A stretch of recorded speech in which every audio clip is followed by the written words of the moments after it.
Let me just re-emphasize and re-clarify the situation since last Saturday kept going. The Israeli strike of our people, innocent people in Gaza, continued. And the war is still going on. The Israeli attacks is still going on. Unfortunately, an update from our side on the latest figures. Our casualties over 1,100 up until this morning.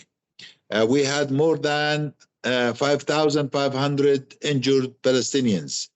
We had almost 26,000 houses has been destroyed, targeted and destroyed.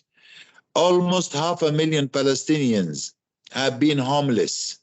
They left their houses and they moved, evacuated outside their residences. So there is there has not been any ceasefire. Just to give an opportunity for even medical staff to evacuate casualties. It's very difficult to talk about situation and reality of what's happening on the ground in Gaza. Electricity shut down, water, leakage of water,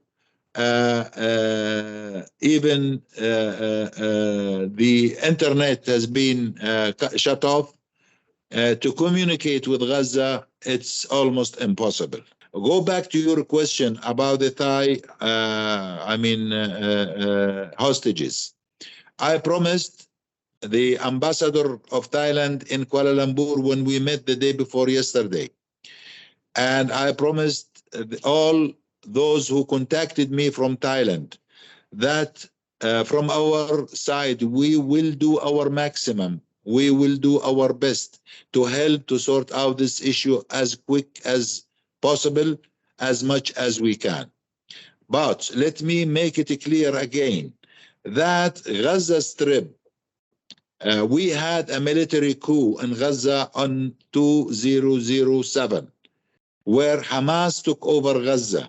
We, as the legitimate representative of Palestinians based on Ramallah, we are not on the ground in Gaza. We do not control Gaza from inside. But my message to you and to all Thai people, I am 100% sure if the Hamas freedom fighters knew that these are Thai nationals or any foreigners, definitely they will never be a target for them. Unfortunately and coincidentally, it happened that your laborers, your citizens were found on these settlements, which is on the borderline with Gaza. Coincidentally, they were there. And I made it clear to the ambassador that settlements in general, as per international law, are considered illegal, as per the UN Resolution 2334. So I suggested to the ambassador, and my message to the Thai government, before you send any laborers to go to Palestine or to Israel, make sure they go to the right place. Don't go to the most sensitive areas and the borderline, because it is very risky. Well, let me just be frank and be honest of what I say. As an ambassador here, the day, even the hour I met with your ambassador, I reported back to my headquarters the content and the requests I received through your ambassador here in Kuala Lumpur. So our Ministry of Foreign Affairs, our government in Ramallah has been updated, and I briefed them on all what we discussed and all the requests I received from Thailand government. Now, what can they do? As I told you, since the strikes continued and the people the leadership of Hamas in Gaza are underground. They are hidden somewhere, because if they are seen, of course, Israelis will assassinate them. So it is hard to get somebody even over the telephone. There is no way at the moment you can communicate with somebody. It's not easy to find somebody to talk to since the strike continued. And that's all I can say. I promise that through intermediators, through our neighboring countries, through the countries who had good relations with Hamas, we could do something, and we can do something. But the problem, as I told you, situation on the ground is very risky at the moment. It's not easy for anybody to communicate with anybody in Gaza. I mean, no one can even give you an estimate on when this can be done. All depends on when the Israelis are going to have a ceasefire, when the Israelis can stop their strikes in Gaza, when they will give opportunity for those whoever, I mean, to make some contacts, some links, some communication with the people on the ground in Gaza. It's terrible. It is terrible, the situation on the ground. I mean, I'm sure you follow the social media, you follow, I mean, the news, and you can see and you can witness situation are miserable on the ground. I mean, if you see the damages, if you see the results of the Israeli strikes in Gaza, you won't believe it. I mean, it's unbelievable. When you look into what the air striking of innocent Palestinians on the ground, they've been homeless. Everybody is evacuated their houses, their residences. So whatever, it's a disaster on the ground. We are in direct contact with, not just with the United Nations institutions, all those countries who can have, influence are involved. We are asking the international community to intermediate, to help us at least having some time to send some food and medical requirements to Gaza, because Gaza is suffering of lack of medicine, lack of medical aids, lack of food for the children, lack of milk, at least. We are trying our best as a government. Our government is in a full alert, and our Prime Minister directly is contacting all those who can have influence to help the situation in Gaza. You know, we've been struggling for 75 years. We've been negotiating for the last 30 years. We've had the Oslo Agreement.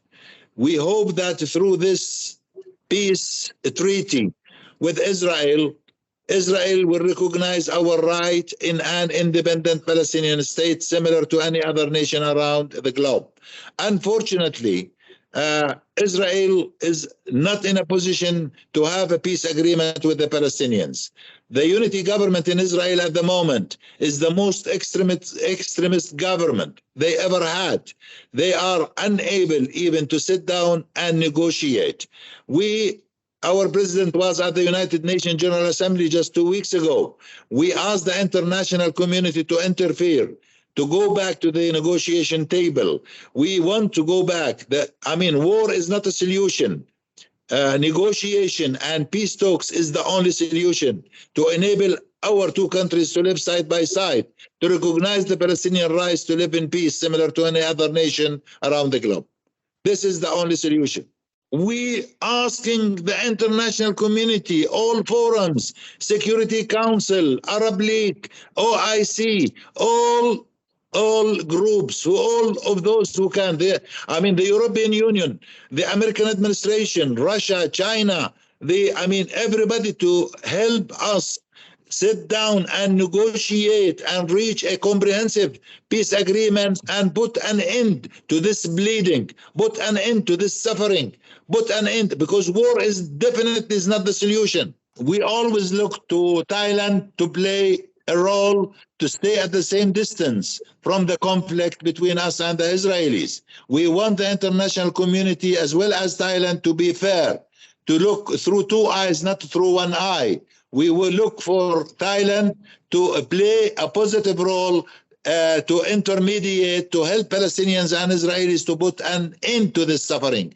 I know that Thailand has got diplomatic relations with Israel, and they have a lot of joint interests between them and Israel. But at the same time, we as Palestinians look for Thailand and look for Asians as well in general. I was talking to the Malaysian foreign minister this morning, and I met with the Speaker of the Parliament of Malaysia and the Prime Minister of Malaysia as well. We look for Asian countries to play a role in putting an end, to intermediate, to help Palestinians and Israelis to reach a final solution, a comprehensive solution, to put an end to this suffering of both Palestinians and Israelis. Not to look to the situation just from the Israeli side, because we have been victims of the double standards.